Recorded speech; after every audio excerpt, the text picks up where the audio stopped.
সন্তানের মুখে হাসি ফোটানোই যেন প্রতিটি মায়ের সবচেয়ে বড় সুখ। এই ভালোবাসার প্রতিচ্ছবি হিসেবেই আমি এবারে ঈদের জন্য নিজের হাতে মেয়ের পোশাক তৈরি করেছি। আসসালামু আলাইকুম, সবাই কেমন আছেন? যদিও একটু বেশি দেরি হয়ে গেল আপনাদের মাঝে শেয়ার করতে, কিন্তু তারপরেও ভাবলাম নিজের হাতে তৈরি করা ড্রেসটা আপনাদের মাঝে শেয়ার করি। সত্যি বলতে শপিং মল থেকে সবসময় মেয়ের জন্য ঈদের কেনাকাটা করা হয়, কিন্তু এবার ভাবলাম নিজের হাতেই তৈরি করব। তাই জন্য প্রায় কয়েকদিন সময় নিয়ে এই ড্রেসটা তৈরি করতে বসলাম।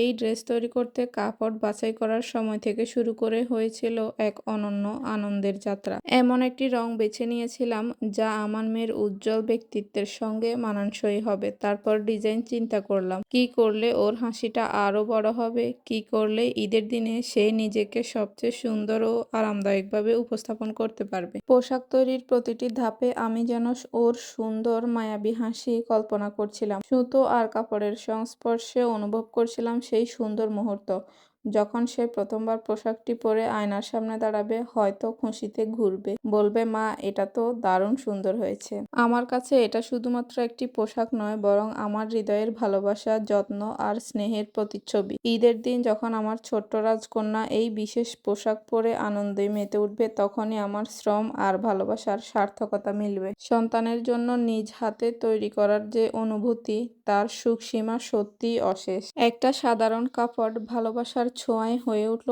আমার মেয়ের জন্য বিশেষ কিছু। নিজের হাতে তৈরি করা পোশাক পরে ওর যে উচ্ছ্বাস, সেটা ভালোবাসায় বোঝানো কঠিন। ঈদ এসেছে খুশির বার্তা নিয়ে, আর আমার জন্য সবচেয়ে আনন্দ ওর ঝলমলে হাসি। প্রায় 3 দিন সময় নিয়ে আমি আস্তে আস্তে এই পুরো ড্রেসটা কমপ্লিট করলাম। এই ড্রেসের সাথে ম্যাচিং করে একটা হেয়ার ব্যান্ডও বানিয়েছি, যেটা ছিল আমার কাছে অনেক বেশি স্পেশাল। তার সাথে ভাবলাম ছোট্ট মেয়েদেরকে ব্যাগ হাতে নিলেও খুব ভালো লাগে। এই কথাটা চিন্তা করে ড্রেসের সাথে ম্যাচিং করে ছোট্ট একটা ব্যাগ তৈরি করে নিলাম। সত্যি বলতে আমার মেয়ে ব্যাগটা দেখে অনেক বেশি খুশি হয়েছে, আর হয়তোবা এটা আমার পরিশ্রমের তুলনায় কিছুই নয়। মেয়ের হাসি দেখে অনেক বেশি তৃপ্তি পেয়েছিলাম। ঈদের আগেই মেয়েকে ড্রেসটা পরিয়ে দেখছিলাম কেমন লাগে, আর তখনই ওর কিছু সুন্দর মুহূর্ত ক্যাপচার করে নিলাম। তাতেই বুঝতে পেরেছি ঈদের দিন ও আরো অনেক বেশি আনন্দ এবং মজা করবে এই ড্রেসটা পরে। এই ড্রেসটা পরে কতটা আনন্দ করবে সেটা নিশ্চয়ই বুঝতে পারছেন।